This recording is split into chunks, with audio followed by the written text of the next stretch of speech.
Good evening. I'm Gordon Barris.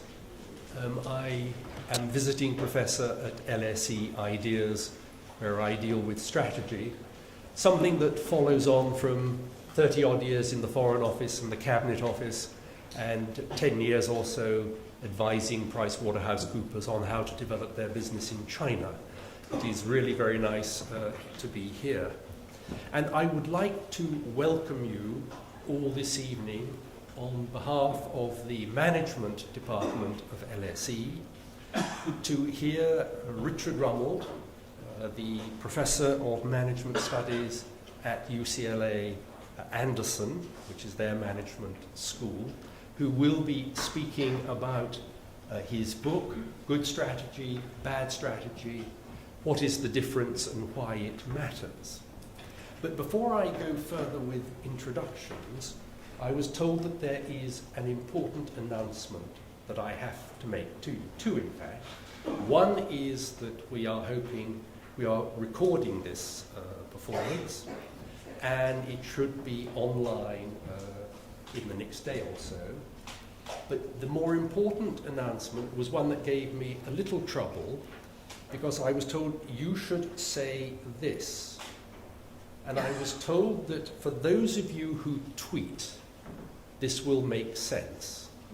But for those of you who don't tweet, you may wonder whether it has something to do with the distribution of illegal smoking substances. Because the message is code #LSE strategy, all one word. Has nothing to do with those substances. Please don't there be any misunderstanding.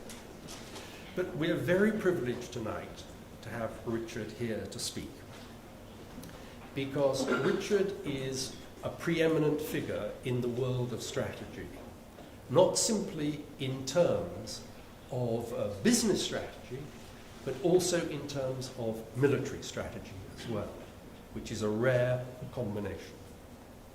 He started his career, perhaps slightly surprisingly, as an engineer working on the concept design for Voyager 1, which was launched, I think, in 1977, thereabouts. The mid-70s. Yes, in the mid-70s. Has been up in space now for some 34 or more years, and is now reaching the edge of our solar system.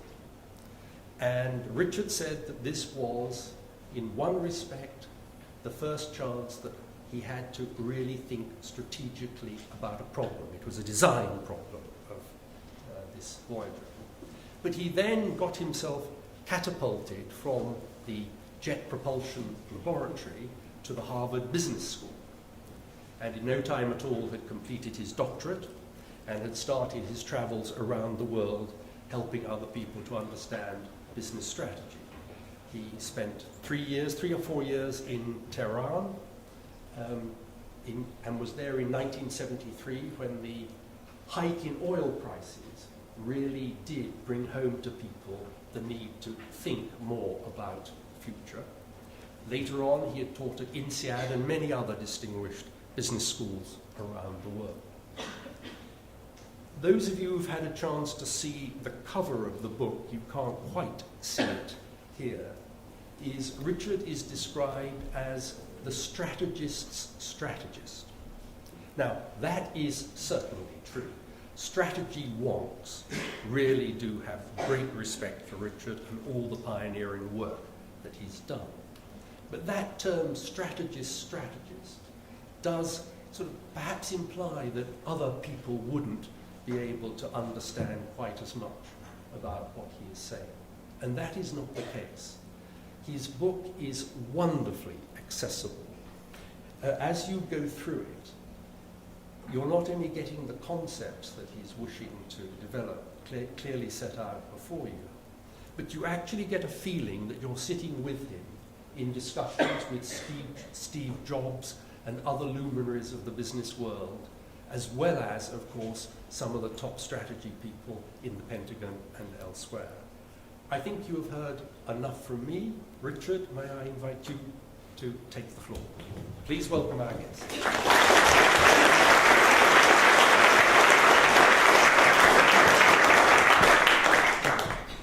Wow, what an introduction. Thank you. It's a pleasure to be here at the London School of Economics and in London. I had the privilege of living in London for about 6 months, way back when I was waiting to see if I would get my tenure. It's a stressful time, but I did enjoy the city a lot. I lived in France for 3 or 4 years and was over here a lot because when you live in the Fontainebleau forest, you come to London for the sunshine. This book, Good Strategy, Bad Strategy, came out of me because of a growing frustration in the gap between what one thinks of as strategy and what passes for strategy in so many companies, in so many politicians' mouths, in so many government agencies, in so many nonprofits, universities, school systems. They say they have a strategy, but they don't. They have something else, something I call bad strategy. And bad strategy is not the absence of strategy, it's an active force of mistaken belief in how to think strategically and how to create strategies. And so this book aims to try to paint these two pictures. Also, for those of you who are studying here at the London School of Economics, you might know that business strategy today is conceptualized mainly in terms of economics, in terms of competitive positioning within an environment, a competitive environment of some kind of business, an industry structure, and that competitive advantage within that industry is the coin of the realm. What I'm going to do today is talk about a different view of strategy. I'm not going to say that the economics view is incorrect, because it's not. It's quite correct. But it is only one view. That if we're going to talk about strategy for a nation state, or a hospital, or a government agency, or a school, or a business firm, we have to use a language other than competing within an industry. Because that's only one possible regime. Well, that's the introduction to what we're going to do. I want to take you back to think about strategy to 1996. And a company called Apple was almost bankrupt. Now, this is the first time I had some interactions with Steve Jobs, who's recently passed away. This is Business Week cover, the fall of American icon. They're basically writing the obituary for Apple. And what has killed Apple is Windows 95. That Microsoft has come out with a graphical user interface, Mice and Windows, which was originally the Apple innovation. And given that, Apple's market share has taken an extreme dive. And in October of 1996, when Steve Jobs comes back to take the position of CEO for no pay, Apple's 2 months from bankruptcy. That's how much cash it has. That's how quick the cash burn is. Now, the advice from outsiders, what was it? Wall Street people said, do a deal. Get yourself bought by Sony. Get yourself bought by Sun. Get yourself bought by IBM. Get yourself bought by Hewlett-Packard. You're basically out of business. The techies, the Silicon Valley people said, well, maybe you should sell your software to Microsoft, or maybe you should invent something new and cool. Maybe you should do voice recognition or 3D. When Steve Jobs came back, he had a reputation of being a technical person, sort of, although he wasn't an engineer. The investment community wasn't very hopeful. They didn't know what was going to happen, but they didn't think much. They figured he would do a deal. Now, what did he do?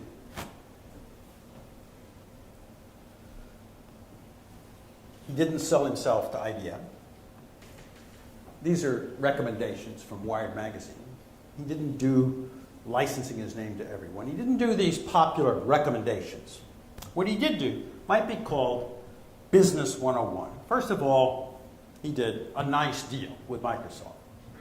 He got them to give his company $150 million. Now, I would like to do that for Microsoft. How did he do that? Well, Microsoft was under antitrust threat for being a monopolist. It's something that happens all the time in the US, a little bit more here, a little bit less here in the UK. Every time you have a successful company, it gets sued. So Microsoft was under antitrust threat, and the last thing Microsoft wanted was for Apple to go bankrupt. So $150 million came in. That was a big help. That puts bankruptcy off by about 6 months. They had 16 models of desktop computer they were trying to sell. This is after the CEO had struggled to fix his company for 3 years. Steve Jobs cut the 15 models down to 1. He threw them out. He said to me,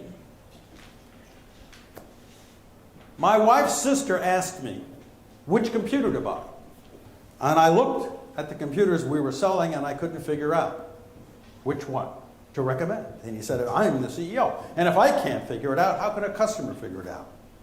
We only need one. So he dropped everything but one. He dropped all the printers and peripherals. No more printers, no more scanners, no more. He dropped all software development. All software. Canceled it. Fired the software engineers. Everybody was amazed. Steve Jobs, he's the technical guy. He cut the hardware engineers back to the bone. In his view, they were making bad hardware. Why did he want so many hardware engineers?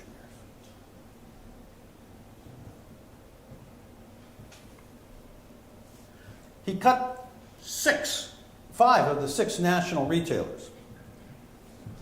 They had many retailers. He cut it back to 1. It was CompUSA. He moved all the manufacturing to Taiwan. No longer would we make any Apple products in the United States. And he opened up a web store to sell direct to customers. Now, what do these actions all add up to?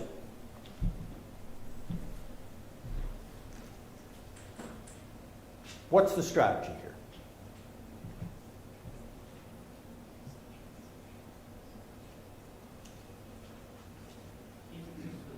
Excuse me? Keep it simple.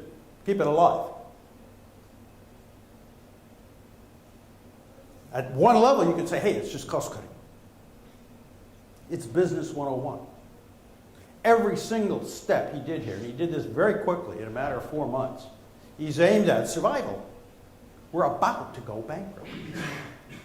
We're not going to do R&D. We're not going to do product development. We're not going to have all these. We're going to cut it back to a core that can survive. We cut off the extremities. Now, people were surprised. Why were they surprised? Because they don't expect to see anybody actually perform this kind of focused action.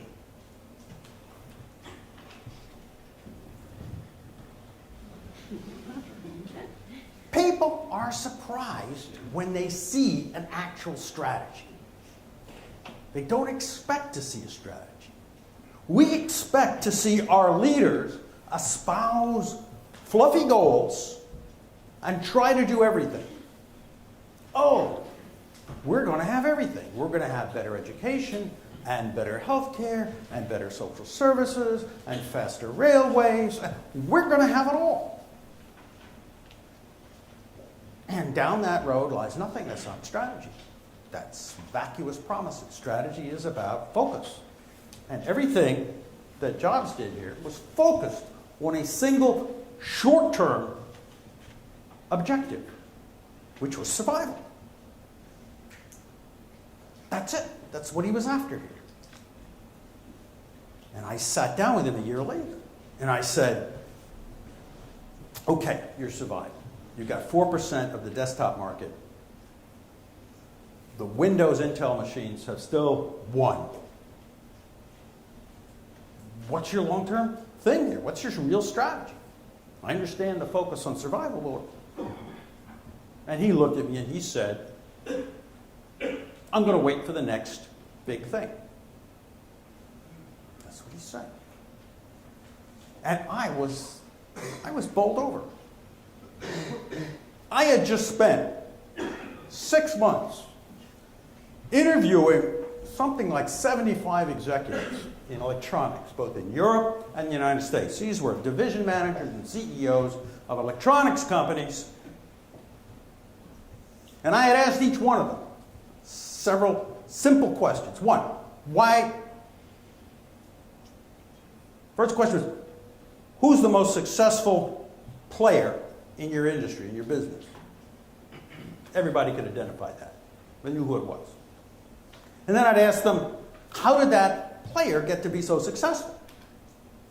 And of course, this was 1996, 97, 98, electronics, and they all had basically the same story. The story was something had changed, some new technology had appeared, some new window of opportunity had opened. And this company, the successful one, was the first one to jump through that in a clever or an adroit way. So then I'd say, okay, what is your strategy? What are you guys doing? And they'd give me this long list of things they're doing. I'd say, oh, we are forming network relationships, and we are moving software to firmware, and we are doing 360-degree feedback, and we are transferring best practices. They're doing everything but what they said success comes from, which is waiting for a window of opportunity to open and then jumping through it full force with a huge amount of energy and focus to take that next opportunity. That's what Jobs was saying. He was saying, I'm going to wait for the next big thing. That was an intelligent answer in that industry at that moment. And he did. The next big thing for him was the iPod. And then the iPhone. And then the iPad. And in each case, there was a window of opportunity that opens, and he went after it, full force, full focus. That whole list of things, the software, the hardware, the manufacturing, the distribution, the design, all of those things focused on pushing that product through to excellence. That's strategy. A man named Chad Logan hired me to take a look at his company. He said, I need your help with strategy. Please come by and talk to me and my people. I came by. I said, Chad, you're a graphics arts company. He inherited the company from his uncle. His uncle had passed away a couple of years before. He was a high school football hero turned graphics artist, now manager. I said, what's the strategic issue here? He said, well, we have a plan. I call it the 2020 plan. 20% growth in revenues a year and 20% after-tax profits. That's the plan. I said, oh, okay, those are great goals, but what's the strategy? How is this fairly ordinary graphics arts company going to do this? He said, well, one thing I learned as a football player is you have to have the will to win. That's the main thing. And we're just going to push until we achieve this. I said, well, do you have a strategy other than 2020? He said, yes. And he had a plaque actually up on the wall that said, our strategies. We're going to be the graphics arts firm of choice. We will delight our customers. Then the two key things, we'll grow our revenue 20% a year. We'll maintain a profit margin of 20% or better. We have a culture of commitment. We'll foster honest and open work environment. We'll support the broader community in which we serve. This is a little before everybody puts sustainability and a greener world in their strategies. But there's nothing here that's about strategy. It's all puff. It's all about things we think are nice plus results we'd like to achieve. That's bad strategy. Now, if Chad Logan and his graphics art company was the only place you saw this kind of thing, it wouldn't be a big deal. But in company after company, in hundreds, thousands of corporations, that's what you get. This is a corporation, I was attending their big strategy meet they had. They had 200 or 300 senior managers from around the world. It's a big company. The picture, I had to clip from a US election campaign, but there was a big release of balloons, which is why I clipped that picture. And the CEO, they had a movie of the company's products, specially produced. They had specially music that was played. The CEO gave a speech about the new strategy. And the strategy was, we're going for global leadership, we're going for growth, and we're going for shareholder return. And then there were breakout sessions where individual managers sort of had to get together and buy in to this vision. But where's the strategy? It's not there. So you think, okay, well, this is a motivational thing. They must have a planning system behind that. They develop some methods. Yeah, they do. They have an annual strategic plan. It looks 3 years ahead. And every September, they start a new one. And every June, they finish the annual strategic plan. And the first year of each annual strategic plan becomes next year's budget. What it is, it's a forecast of the economy and a forecast of their revenues and a forecast of their profits. It's a bunch of financial results. It's not a strategy. A strategy is not what you hope your performance will be. A strategy is about how you're going to get there. It's bad strategy. I developed the phrase bad strategy at a national security conference in 2007, where we were looking at fairly classified and unclassified documents. There were only 9 of us in the room. There was a former head of CIA, a former head of the Department of Defense. I was the lightweight in the room. And their big complaint was there's no strategy. What we got is national goals. We got democracy. We've got to end terrorism. We want to not have people have weapons of mass destruction. But then you look down and you say, okay, how are we going to do that? It says, we will pursue a world in which there are no weapons of mass destruction in the hands of our enemies. Okay, yeah, and then how are you going to do that? Doesn't say. Now, it didn't used to be that way. You used to have sort of the difficult, here's what we're going to do. We're going to focus on this. Bad strategy. Now, before you pull out your antidepressants, there are plenty of good strategies out there. And here's Lou Gerstner, his turnaround of IBM. When he walked into IBM in 1993, it was a difficult moment. IBM's mainframe business had gone like that. The PC business had commoditized. It was a mess.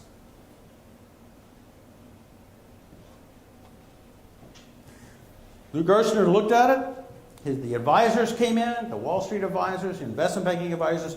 Everyone was prepared to split IBM up into pieces.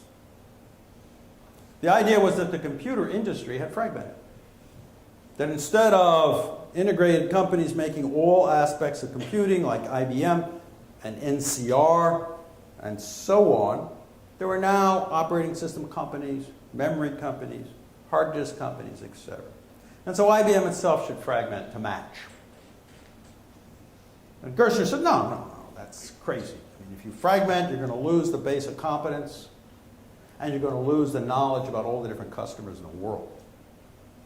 So what we're going to have to do is stop being an integrated company and turn and be a solutions provider.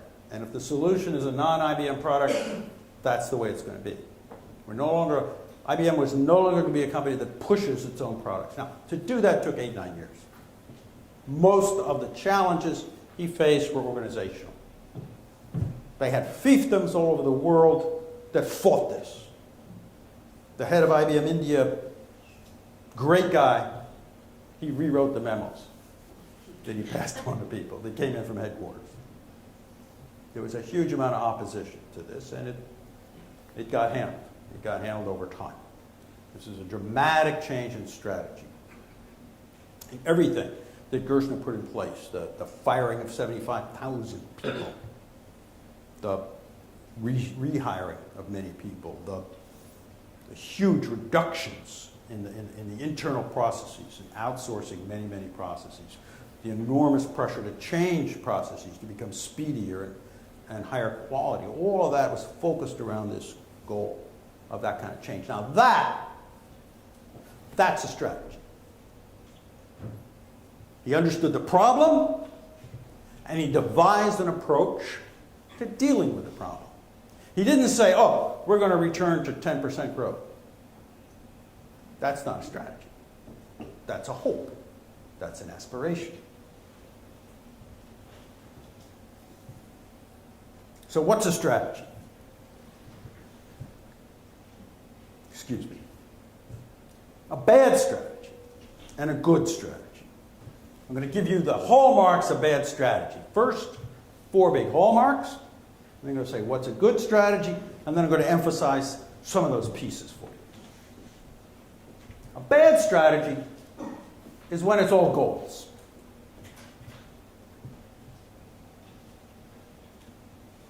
This is an old graph, but it should be familiar to anybody who's looked at corporate strategic plans. It's a perfect hockey stick. It shows profits down and then plan to go up. This is International Harvester's strategic plan in 1979. Their attempt to grow profits over the next 5 years. Actually, in 1980 there, and 81 they went bankrupt. They went out of business. So the plan didn't work. Why didn't the plan work?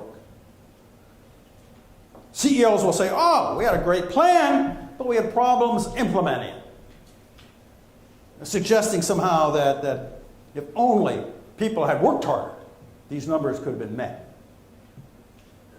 What this plan left out was the elephant in the elevator. International Harvester, at that point in time, had the worst labor relations probably of any company, certainly in the US, maybe the world. Harvester was the scene of the Haymarket riots back at the late 1800s. Places, workers were machine gunned. And their labor relations were terrible. Their wage costs were high. The work rules were disastrous. Their costs were higher than anybody else in the industry. It was amazing that they were alive. All right, given that environment, their strategy should have been to deal with that problem somehow.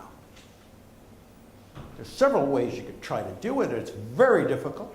You probably want to split yourself into separate companies from trucks and agricultural equipment and so on, because it's hard to change a big company. You probably want to try to move some of your plants out of where they exist. And you probably want to try to really dramatically change your labor relations problem. That's critical. That's your strategy. That's your bottleneck. Instead, they did this ridiculous financial forecast. They ignored their basic problem.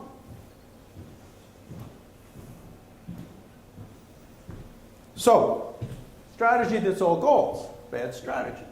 You know it's a bad strategy when it's all fluff. It's all vaporous concepts. There's a bank that I became acquainted with, and they said, our strategy is customer-oriented disintermediation. They're a retail bank. Of course they're customer-oriented, and disintermediation, that means you're a bank. So the strategy is, we're a bank. But they fluffed it up. How many times have you seen that? Fluff is not a strategy. People confuse the idea of strategy with abstract words. It's not. Strategy is focus. You know what's a bad strategy? When there's no problem. If we go back to International Harvester, the problem there was they didn't address the problem. Lots of bad strategies. The key thing about them is it's all about the future. It's not about what our challenges. It's all about where we hope to get.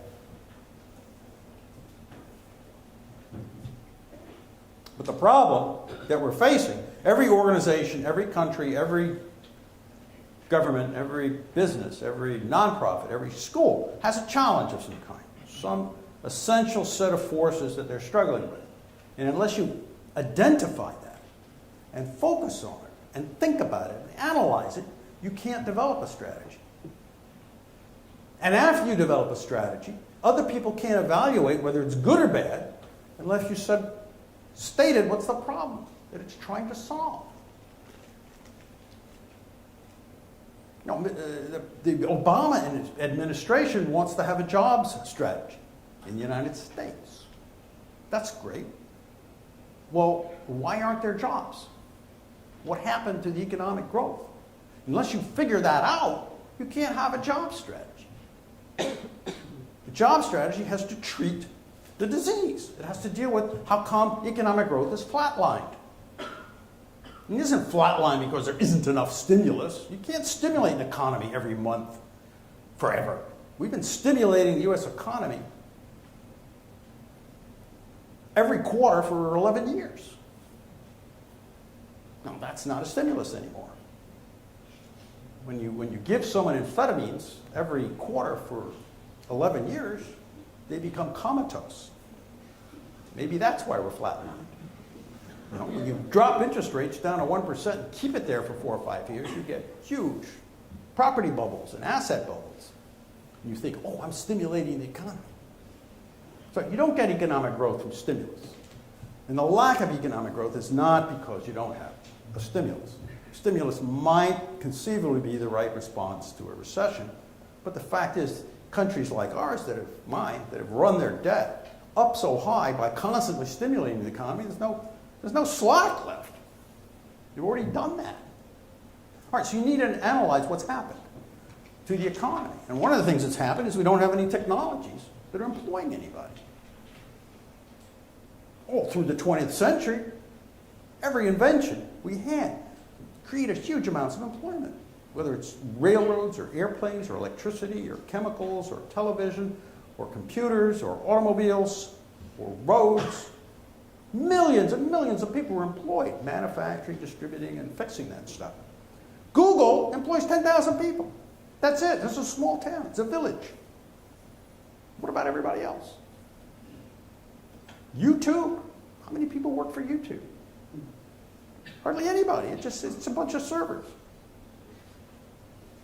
And so our new technologies, while they're very exciting, they don't employ anyone. And the old technologies are being shifted abroad. So that's a problem. When you begin to identify the problem, you begin to think about strategies for somehow coping with it.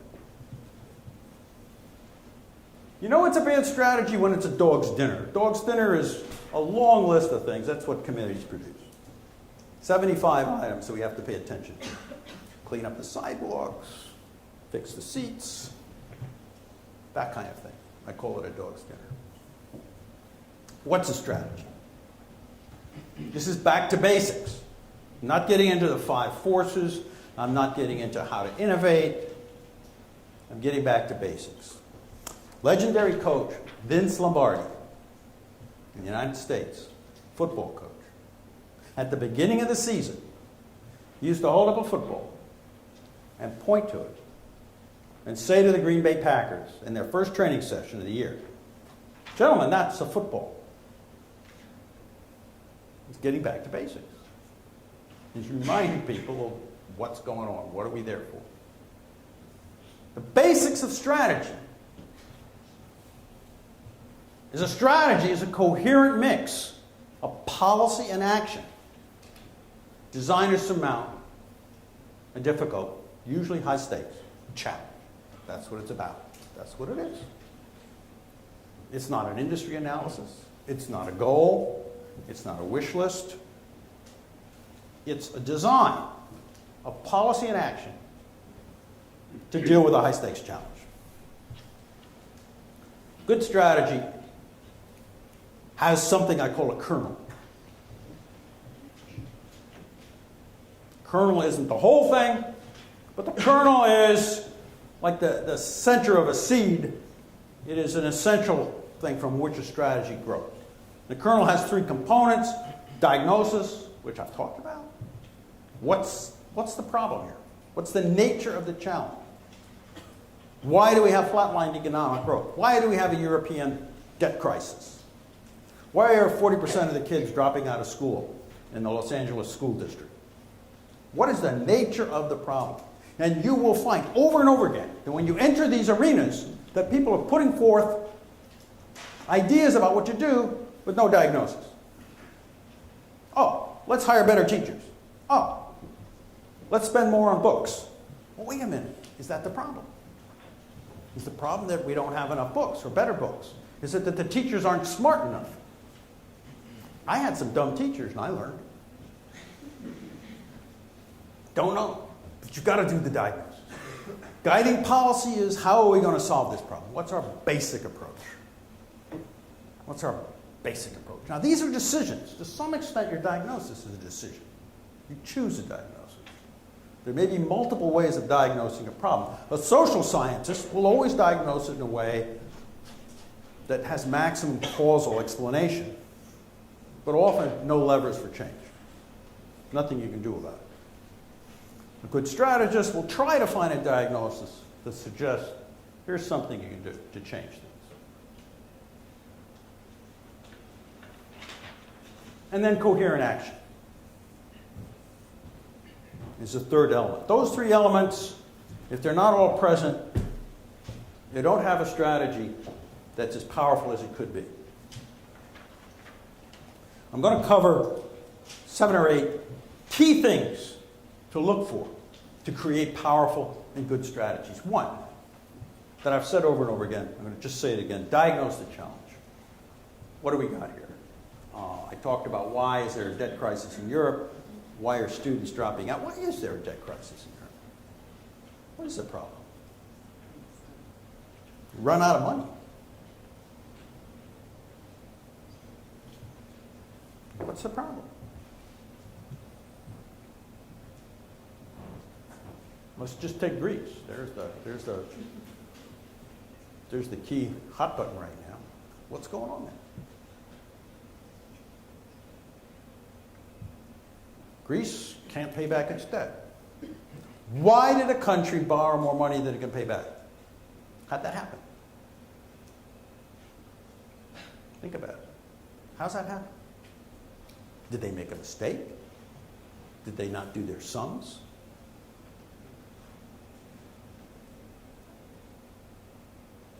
What's going on there? So you're going to say, well, they anticipated growth that didn't happen. Greece hasn't had any economic growth for 15 years. Neither is Italy. So anyway, they're borrowing in the anticipation that things will get better, or they're borrowing, if you want to be a little bit less sanguine about it, they're borrowing in order to buy votes. And then hoping something will happen in the future to take care of it.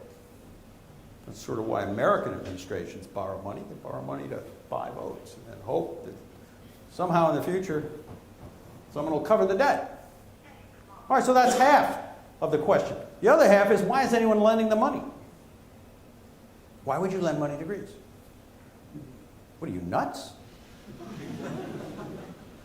It's the bankers. There's bankers in France and Germany that are lending money to Greece. Why are they doing it? Yes, if you're an economist, because economists always believe people are rational, they figure they'll get bailed out. I'm not so sure about that. Bankers I saw lending money to Greece, what they saw is that they could get a little 0.5% extra yield. And that was it. It's like the mouse following a little trail of cheese into the trap. Oh, this tastes good. This tastes good. Bang! Myopic.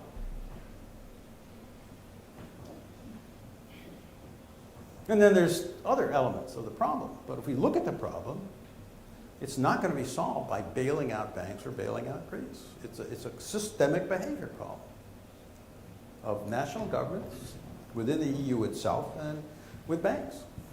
If you want to fix it, more money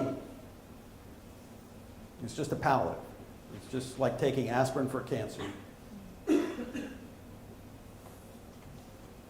Once you do a diagnosis, you can begin to confront what actually needs to be done. Make your actions coherent. Focus is the heart of strategy. 216 BC. Hannibal. Hannibal's taken on the Romans at Cannae. Hannibal's got about 55,000 troops. The Romans have, we're not sure. We think somewhere between 80 and 120,000 soldiers. We think they actually tried to minimize the number after they were beaten so badly. Hannibal had been raging around the Italian peninsula. His idea was to beat the Romans over in a number of battles and then sue for a settlement. What he wanted was trading rights in the southern Mediterranean. He wanted Carthage to be able to resume its trading. He figured that by military adventure he could get that kind of a deal. The Battle of Cannae shapes up. The Romans decide to face him down. They sent a record 6 legions under Paulus and Varro, 2 consuls. And Hannibal arranges his troops in an arc. They're the red blocks there. In the middle are the soldiers he's picked up in Spain and Gaul. And at the flanks, he's got his Carthaginian heavy infantry. And then he's also got cavalry on the right and the left. Now, in ancient warfare, cavalry's job was to go out and defeat the other guy's cavalry and then race around picking up loot and killing stragglers, doing stuff like that. Hannibal bowed his troops out, and when the 2 armies came together, the bow began to flatten. And it flattened, and then it bowed inward. And the Romans, seeing this, figured, oh, the Spaniards and Gauls are retreating. That means we won. So here they are with the bow flat, and the Romans pushing the center back, and it looks like victory. And Romans begin to shout their victory cries and push together in the center to break through the center. That would be a great strategic victory. The center bows back even further. They don't seem to notice that here and here, the Carthaginian heavy infantry is not really involved. They're just hanging around. The bow pushes even further back and then stops. And these soldiers from Gaul and Spain, instead of sort of backing up, suddenly turn and hold. Some few reinforcements come in. The heavy infantry from the side comes in. The cavalry unexpectedly comes in from the rear and closes with the Roman soldiers. The Romans are now encircled. Because they're encircled, the Romans in the middle of the mass are ineffective. The only effective fighters are on the edge of the blob. And so suddenly the numbers have been reversed. Hannibal's got more effective fighters than the Romans. The Romans are mostly facing the wrong way.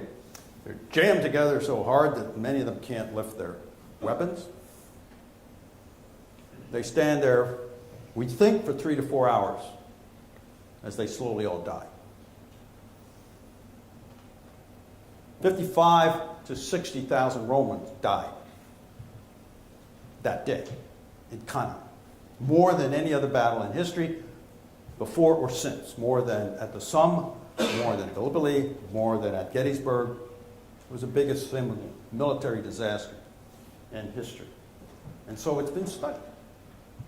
What happened here? What was Hannibal? Now, you could say it was a bit of luck on Hannibal's part, but the trouble with that is he did this over and over again for 10 years. He's called the father of strategy because he taught through these kind of destructive battles the Romans to think strategically instead of just charging ahead and trying to fight. You look at this strategy and it had almost nothing to do with business, so I'm going to have to go up many levels of abstraction. But if you look at what he did, it was a coordination in time and space that was unanticipatedly clever and adroit. It was a coordination of forces, a design where the Romans' own strength, their own courage, their own ability was turned against them.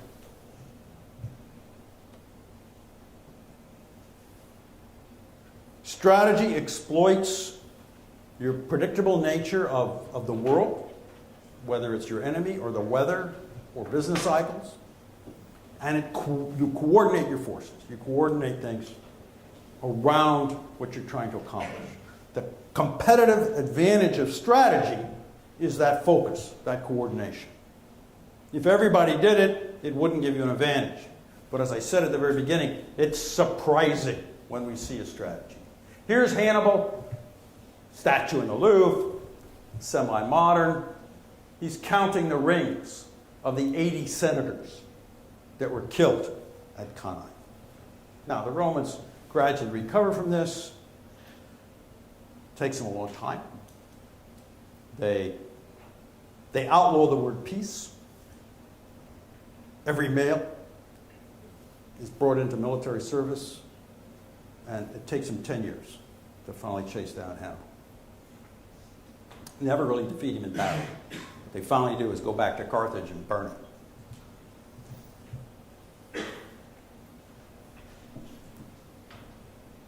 Focus, coordination. Let me show you a company doing this. This is a flight simulator in the early 1980s. To build a flight simulator, you have to do 3D graphics.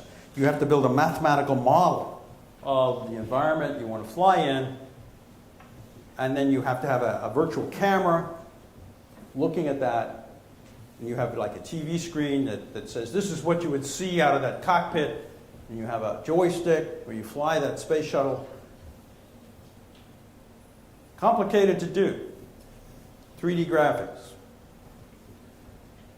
In the early 90s, it became clear that we could begin to do 3D graphics on personal computers, but nobody knew what it'd be good for. People opine, well, maybe what's going to happen here is we'll have 3D tours of foreign cities.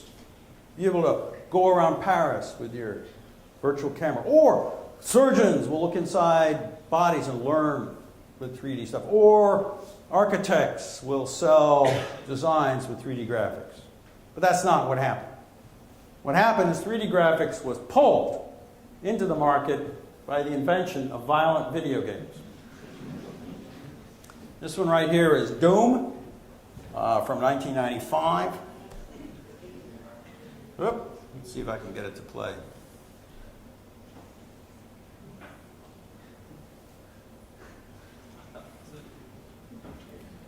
All right, so this is a video game where you run around with a shotgun and shoot monsters. As you can see, the graphics quality is not great, but on the other hand, once you get into it, it can be terrifying.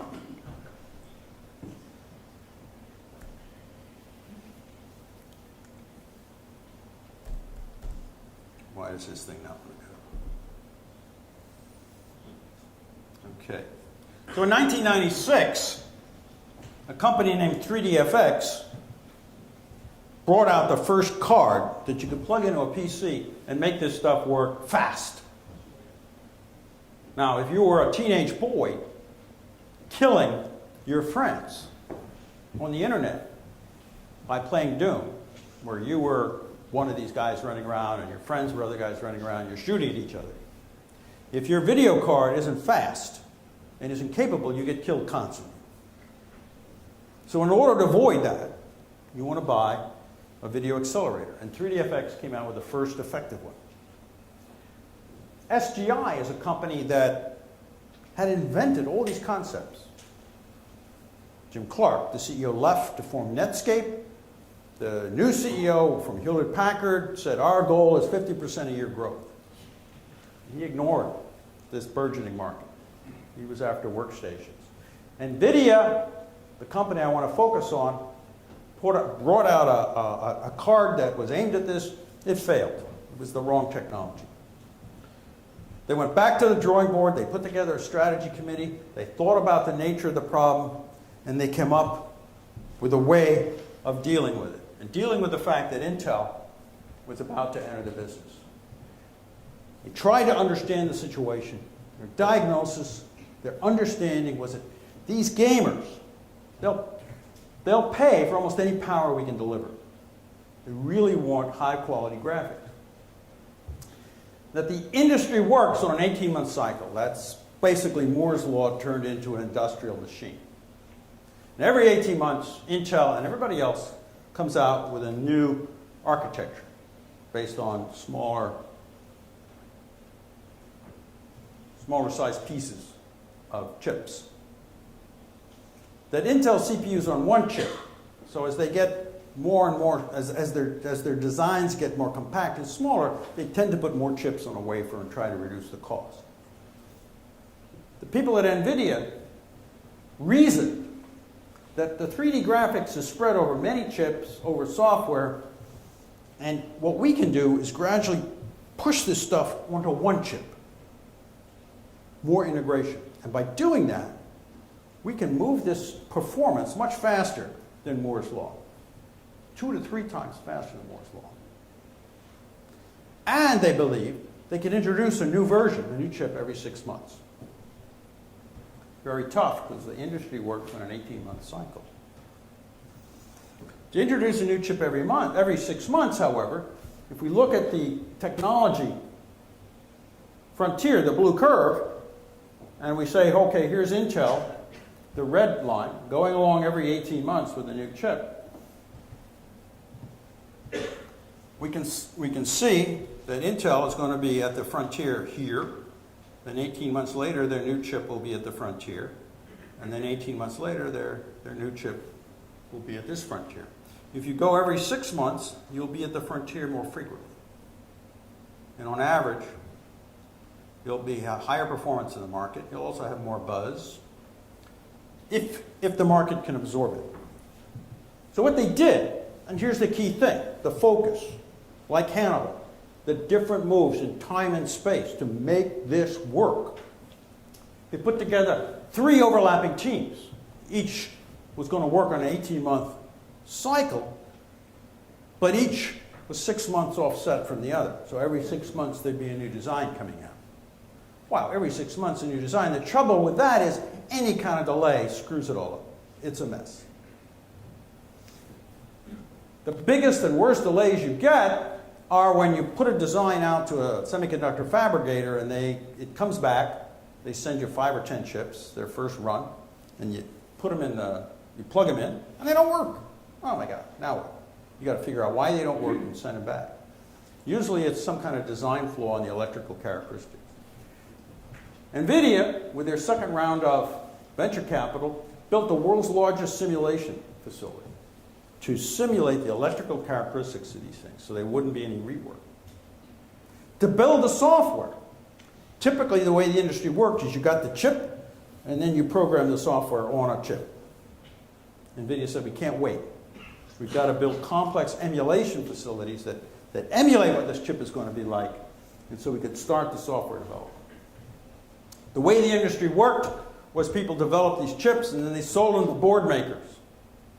Companies like ATI, or companies like Champion, or companies with other names. And they would put the chip in their board and they would develop the software. And NVIDIA said, no, we can't do that. That's too slow. We're going to have to develop our own software, and we're going to have to go around the board makers. We're going to find no-name board makers in Asia who are willing to put our chips on the board and our software on the board. We don't want to get in the board business. It's profitless.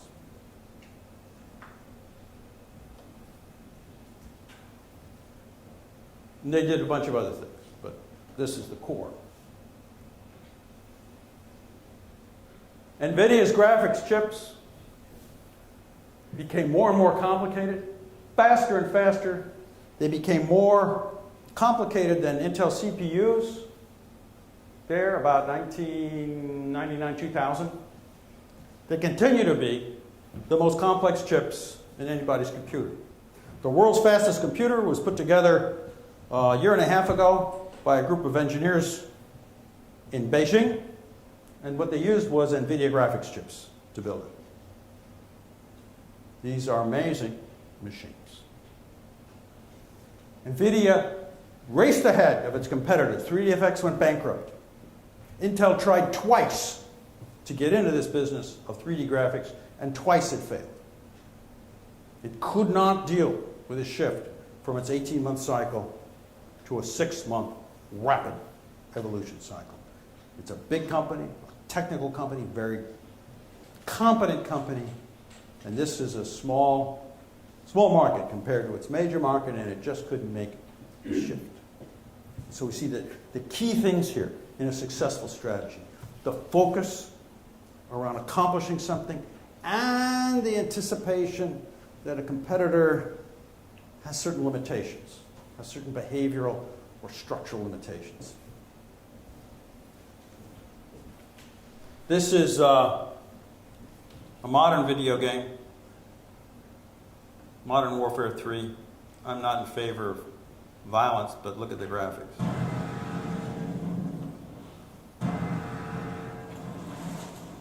This is all triangles. Millions and millions and millions of triangles that people create these images out of. It's not a movie. It's 3D graphics.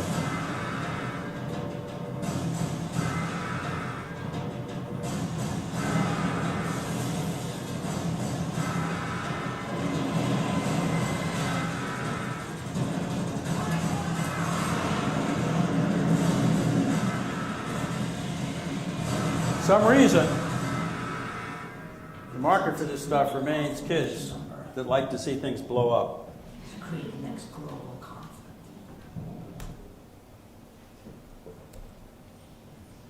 Number 3, insight. Strategy is about insight. There's no way around it. It's not about looking at a matrix or a graph or a curve and picking your strategy. It's not about the 8 boxes and your strategy is the one on the left. It's just not that way, any more than a great film director. It's about pick one of the 4 plots. Anybody tries to sell you that, it's a fake. It's an insight.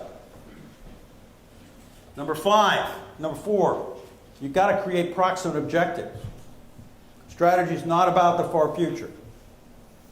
It has to do with the future. It has to do with us getting to the future and not being stuck. But the way we get to the future is doing something now. Doing something now to push through the challenges and problems we have. A proximate objective is one that's feasible. It's one that we can actually achieve in the near term. I like near term 1 year, 18 months, 2 years max. It doesn't have to be near term, but it has to be pretty feasible. What do I mean by pretty feasible? A reasonable expectation that it can happen. What do I mean by reasonable? Well, you know what I mean. It means not blue sky. The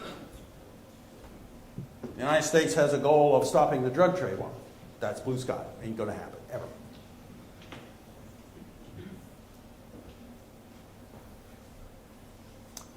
John Kennedy, his goal of putting someone on the moon by the end of the 60s was a proximate objective. How do I say that? This is often held up as some kind of big, hairy, audacious goal or a giant leap into the unknown. No, it wasn't. We know how to put people on the moon.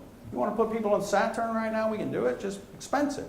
You put them in a big steel tank, you stick some gas in there, some oxygen, put some food in there, and send it off. The technical problem we had to solve to do this, the real technical problem, first you need big rockets, but secondly we needed a throttleable rocket so you could land on them. You needed something that could throttle because there's no air there. You can't do parachutes. Why did he do this? He did it for strategic reasons. He asked the vice president, what should we do to beat the Russians?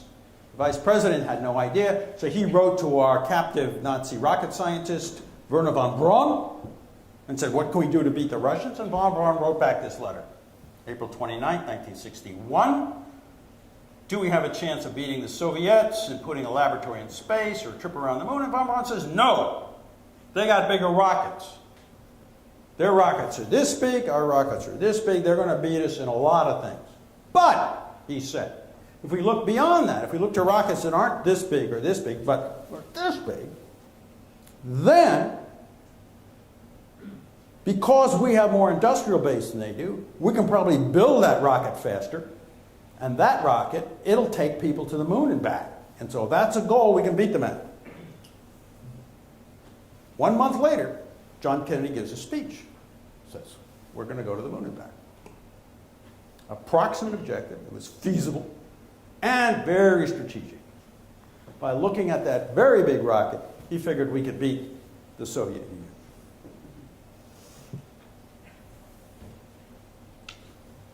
That's the kind of rocket it took to go to the moon, the one on the right. And back, these are the rockets we had when he made the speech. That's the USA rocket, the little tiny one there, and these were the Soviet Union's rockets.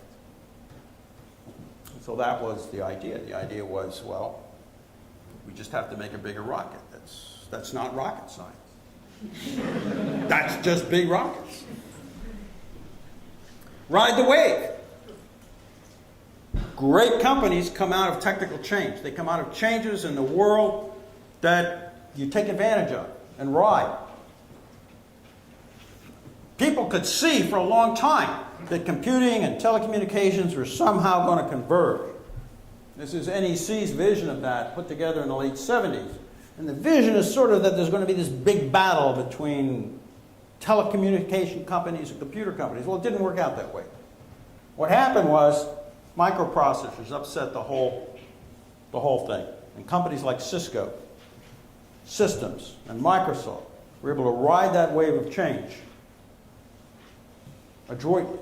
If you look at Apple, the wave of change Steve Jobs was riding was a shift from desktop to mobile platform.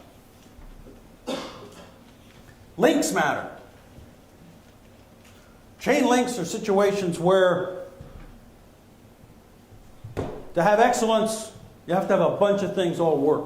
Any one of them doesn't work, the excellence isn't there. Just like a chain is only as strong as the weakest link, in a chain link technology or chain link system, each piece has to work right. It's not a production function, it's additive. It's not like if you don't have enough capital, you can stick in more labor.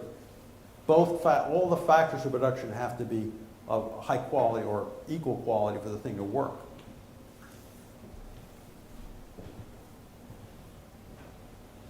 I'm going to skip over some analysis here. Expect entropy and inertia would be my 7th principle, good strategy. Understand that the real world out there, things are a mess. Competitors are not alert. Your own company may be your biggest challenge. It's hard to get things to change. Other companies don't change easily. Other nations don't change easily. Expect entropy and inertia. Here, for example, is General Motors in 1919. That's its product line. Ford, its competitor, has got the Model T down there. These are the price bands. And General Motors is a car conglomerate in 1919. It's got Chevrolet, Oakland, Oldsmobile, Sheridan, Scripps Booth, Buick, Cadillac. It was put together by acquisitions. Pierre DuPont, Alfred Sloan, senior managers, DuPont tells Sloan, put together a product policy for this company. Figure out what it should do. It takes him 3 months of hard work, of thinking. And he writes the product policy of the company, and this is what he comes up with. Each division should have its own price category. Chevrolet competes with Ford. Oakland, which eventually becomes Pontiac, is priced above Chevrolet. Buick above Oakland. Oldsmobile above Buick. Cadillac above Oldsmobile. Each division has its own price land that it lives in. This concept of what General Motors was about catapulted this company into being the world's largest industrial corporation by 1950. In 1956, you could walk down any suburban street in the United States and tell who lived there by the car out front. Ordinary people drove Chevrolets, the foreman drove a Pontiac, the manager a Buick, and the CEO a Cadillac. What happened over the years? Here's the situation in 2008 as General Motors was bankrupt. Look at its product line. Is there any clear pattern there of which product or which brand is which? Toyota, above, looks more like General Motors in 1921. In 2008, General Motors has 15 products at the $22,000 point. How does that happen? How does that happen? How can you have corporate strategy year in and year out and let your products become so undifferentiated? As in when Steve Jobs walked into Apple and said, "It's 15 computers here, I don't know which one to tell someone to buy." It just happens, and I call it entropy. This happens because the original plan gets mushed over time. It gets disorganized.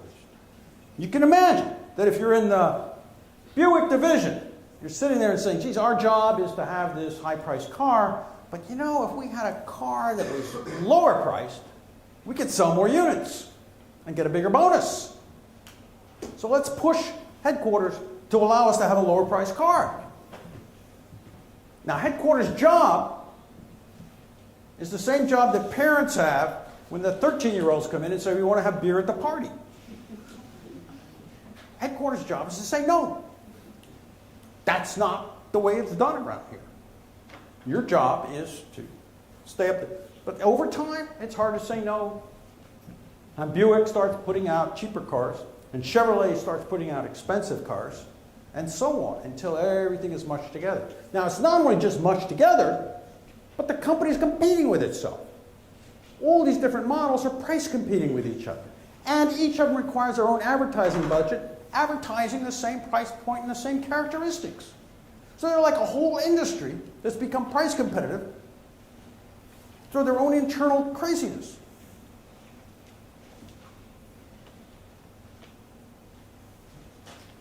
Entropy. Good strategy, bad strategy. It's hard to do, but it's not that hard to describe. Bad strategy is fluff. It's here's where we're going to go without how we're going to get there. It's not defining the nature of the challenge, so that when you put forward a plan, no one can assess whether it's a good plan or bad plan because you don't know what it's trying to deal with. You don't know what the difficulty is. Good strategy has a lot of characteristics. A few that I put forward. Primary one, focus, energy. Don't disperse it in all different directions. Focus particularly on a proximate objective, something critical that can be accomplished in the near future. Good strategy, bad strategy? Thanks for your attention.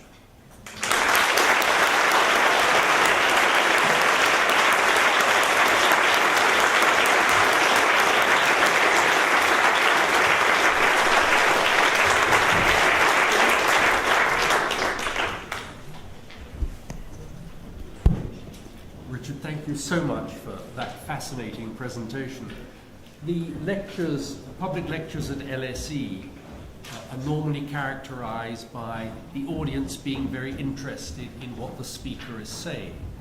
But I have rarely seen so many people taking notes while someone has been speaking, and I take that as a great compliment to your performance. We do have time for questions, about 20 minutes. So if any of you would like to pick up particular points with Richard, please do. The gentleman in the middle there. Yes, my name is Mr. Stefano Bonfa. I'm from Oxford Sustainable Development dealing with strategies. My question is, yes, I appreciated your approach. What I would like to have, let's say, more opinion is concept of focusing. How you can focusing in something once you don't know in the diagnosis phases. In other words, in order to have the problem, we have to have the information, we have to have the data. And then from the data you can develop what you call it policy or strategy, and then you can start focusing. So the first step, in your approach, I think is not so much emphasized. Second question is, yes, I do appreciate that you push about technology. I do work with IBM. IBM has developed this concept of information management system, where he focuses mainly on how you manage the information from the bottom until the strategies. Thank you. You know, part of your question is how do you develop effective policy in a world of uncertainty where you don't really know enough to have an accurate diagnosis? Is that Mike?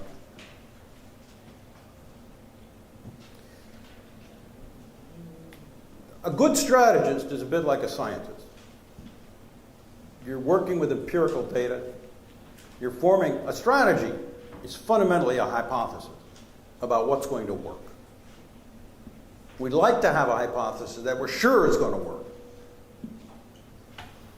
But we rarely are vouchsafed that kind of certainty.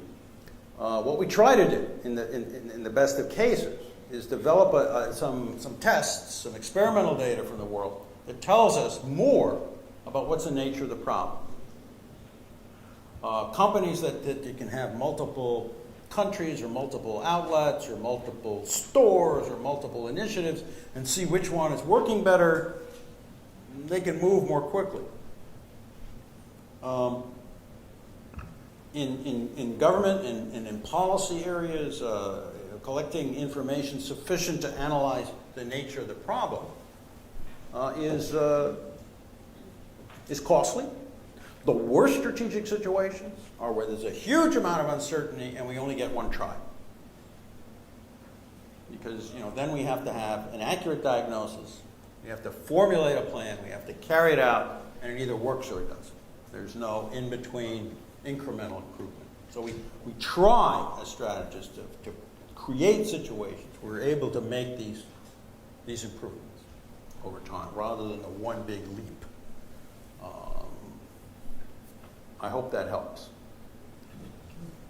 Other questions? Yes, the lady in there. There's a microphone coming to you. Hi, I'm Nimisha. I'm a student at the NSC. And what I wanted to ask you is that if you had to recommend the United States of America, give some recommendations what they should do to get out of the current economic mess they are in, what would they be? The government has to become more efficient. It is incredibly inefficient in what it does, which has created a group of voters, a large group of voters, that do not trust it to do anything. They see it spend $1 million a year to put one soldier in Afghanistan. What is that? They see it throw money at banks, build trillions. They see it when there's a horrible flood, a catastrophe in New Orleans. The federal government can't get its trucks there. The truck drivers didn't have permits to cross state lines. I mean, this is incompetence and inefficiency at a large level. The government has to become more efficient so that we can trust it to do things. The government should provide health care to everybody, but does anybody trust it to do that in a way that isn't politically skewed or horribly inefficient? So there's an efficiency issue. Secondly, I have to say, basic thing is the dollar's too high. The dollar is just way too high. That we have priced American labor out of the world market with a high dollar. Now, why is it so high? We got interest rates at 0. Why is the dollar so high? My economist friends can't explain it, but that's the thing that has to be tackled. The dollar is way too high. it keeps us from competing effectively with the rest of the world in exports. I mean, there are other issues you can get at. You can get at infrastructure and fast trains and education, but primarily none of those things can be solved by a government that's inefficient and does things totally politically rather than in some kind of reasonable way. So those are the two key problems. Key problems are the dollar's too high and the government's inefficient. Maybe better.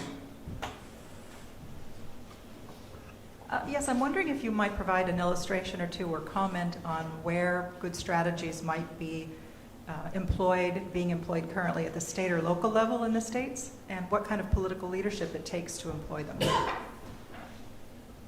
Well, it takes imaginative political leaders. It takes political strength. Political power is the power to do things on your own that aren't just what your supporters want. So it takes some political power. In my state, where I have, I call it my vacation home, but I try to spend more time there than just vacation, is New Mexico. That's one of the poorest states in the United States. It's basically very rural. It's very beautiful. One reason I like it, it's a giant state with only 3 million people, so it's empty. I find that charming. A lot of empty space. The governor the last governor, put in a very interesting set of policies about moving film production to New Mexico. And what's interesting about it is they didn't just put in a tax break. They put in a tax break for film production. But they also put in college courses on film technology, college courses on film editing, college courses on, and they put together, studios where you could do this kind of work. So in the sense of focus, there were 4, 5, 6 different actions and policies, all of which happened in a fairly short period of time, focused around making New Mexico a location, not only a choice for filming, not just going there because of the interesting settings, but as a place where the skills were going to be developed and the skills would reside. And okay, that's a pretty cool strategy. It's fairly simple, and it's working fairly well. Yes, gentlemen. I mean, it also depends on Hollywood being uncompetitive, increasingly uncompetitive, increasingly hostile to its own business. Hello, my name is Alex. As you said, Steve Jobs told you that the strategy was to wait, and I can call him a great leader. To have a good strategy and to succeed in it, does the organization or a country need a great leader to do that? Because if there are many of the managers and so on, this creates uncertainty. So basically, I'm from Russia, and there's only Putin, and that's why this question is a bit interesting for me as well. Hopefully, nation states don't need complex strategies. Unless they're going to go to war, you should basically provide the hygiene factors that allow everybody to get on with life. Decent infrastructure, a certain amount of education, stuff like that. Do we need a great leader? I'm not going to say that. The trouble with great leaders is sometimes they're horrible and sometimes they're good. It's like monarchs. There are moments when monarchs create golden ages because they're long-lived and they're really smart. But once you go to monarchy, then you're going to have some really terrible monarchs that take you down into hell. So you don't want to commit yourself to that system. What a strategy is, it is an imposition on a system. In other words, if we look at a system, either a country or an organization or a business, and we say, what will this business do over the next 3 to 5 years if left to its own devices? We can sort of figure out what it's going to do. Strategy is to change that, is to create some kind of coherence between disparate pieces. Nokia was, at one point, the top of the panel in smartphones. And then it began to sort of let each piece of the business do its own thing. And now it's flailing. So it isn't so much you need a great leader, as you need this coherence. And you need the people involved to believe that there needs to be some coherence. It's like a symphony orchestra. There has to be some kind of tempo that is set. Doesn't mean it's an autocrat. There's something going on besides everybody doing their own thing. That's the nature of strategy. Richard, you were saying the other evening when we were talking about this, that the power of someone to take an idea with a clarity of thought and begin to sort of impose it upon an organization, that was the value of their contribution, was to have the idea and the strength within that system to get people to pay attention to It's human nature when we form organizations or nation states or anything for the separate pieces, the geographies to go off and pursue their own interests. And that's freedom. We like that. We want people to pursue their own interests. But there's certain kinds of things that are lost when we do that. And strategy is about trying to identify the key thing that we don't want to lose and trying to get that coherence around that. It's terribly important in military affairs, less important in national affairs, very important in fast-growing businesses. Pulling in different directions dilutes the competitive punch, and you lose. Now, I know there are questions down in the front rows, but I do see a gentleman at the back, in the middle there. Yes, thank you. Yeah, I would be very interested in having your perception on the strategic consulting profession and your views on their contribution in putting together good, bad strategies for the clients. Strategy consulting is all over the place. There are high-quality firms and high-quality people, and then there's scams. I've got an email, and I actually meant to put it in my deck, and I wasn't able to get it in there. And it's an advertisement to go to a meeting in Los Angeles last week, at which a gentleman is presenting what he calls the 60-minute strategy. And the 60-minute strategy is 3 steps. First step, maybe it's 2 steps, I'm trying to remember. But the first step is to imagine the best possible thing that can happen. And then the second step is to write down a plan around that. And the third is to give it to senior management. That's strategy. Now, that's a scam. But people want to believe that there's a magical way to get success. Books about how to succeed, that's what I should have written. It's so easy. The secrets of success. 3 secrets of success. Number 1, aim high. If you aim low, you'll never wind up high. Number 2, never give up. If you give up, you'll never get there. Number 3, don't think too much. So you won't question number 1 and 2. That could be a bestseller. But in terms of value to someone who has a difficult challenge, that's about as useful as saying, go carve your company name on a tree and bury a dead cat under the tree. It's superstition. And yet, the human heart has an affinity for that stuff. We hope that it's that easy. Never give up. I'm coming back to the front. There's a gentleman at the back. Well, thank you very much. My name is Ayo, and I run a product and packaging design consultancy here in London, servicing East and West Africa, a very small company.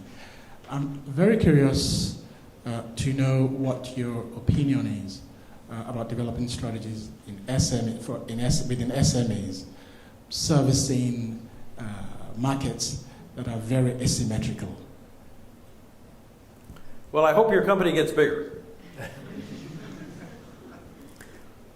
hopes. Hope. What's the problem in developing countries? Why is it so hard? I mean, I'm 68 years old, and developing countries have been developing my whole life. We begin to need a different word. The problems, if you look at my chapter in my book about chain link systems, and a piece on my website about that, I think that the issues are chain linked in developing countries. That means when you fix one thing, it's not good enough. That you say, oh, let's have better ports. Well, the better ports don't help if you don't have better roads. Say, okay, let's have better ports and better roads. Well, that doesn't help if there are pirates who are stealing the stuff on the roads. You say, let's get safe roads and better ports. You say, well, that doesn't help if the government's corrupt. So let's get rid of the corruption and fix the ports and fix the roads and get rid of the pirates. Well, that doesn't help because the imported products are putting the local people out of business. So there's problem after problem after problem. And it's very hard to deal with chain link systems unless you get a bunch of things moving together to improve. It's just like an automobile company. You can improve the design and you can improve the marketing, but if the car falls apart, the manufacturing is faulty, no one wants to buy the car. On the other hand, some forms of excellence out there are the opposite. It's where you have 5 or 6 things all working well, and that's what's so hard for other people to copy. And so I call that a chain-linked situation.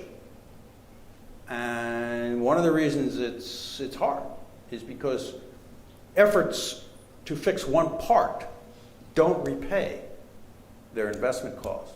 You have to fix a bunch of parts to get a result. And I know that's very vague and very abstract. But, I've worked with people in developing world, and that's sort of what I see, is there's so many different pieces that have to be put together to work. And that's the issue. Does that help? It opens more questions. Well, I'm afraid we'll have to move on to another questioner. In the front row, please. In the second row here, please.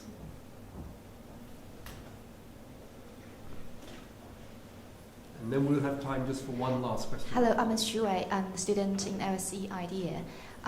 Even if a strategy focuses the resources on a very clearly and correctly identified problem, it would somehow turn out to be a failure. So my question is, do you equate good strategy with success and bad strategy with failure? Thank you. No, I don't. I mean, bad strategy can succeed and good strategy can fail. The world is uncertain. Companies succeed from luck sometimes. They succeed because, look at Groupon. I mean, Groupon's strategy is to try to get a lot of money from stock investors. That's it. They don't have a sustainable business. But what's wrong with trying to become a billionaire? So maybe that's the strategy, but it's flaky from a business policy viewpoint or a business strategy viewpoint. So companies, the arc of companies is that they usually do something right. Countries do something right, and then they begin to succeed, they begin to grow, they begin to have all sorts of great things happen. And as I said the other night, then you get in the habit of extrapolating that. You begin to think, strategy is looking at next year's increment of growth, and next year's increment of new wealth. That's what we do. It's happening. We're growing. We're great. And you lose the habits of critical evaluation because you don't need to. Because the rain is falling and the sun is shining and the harvests are coming in.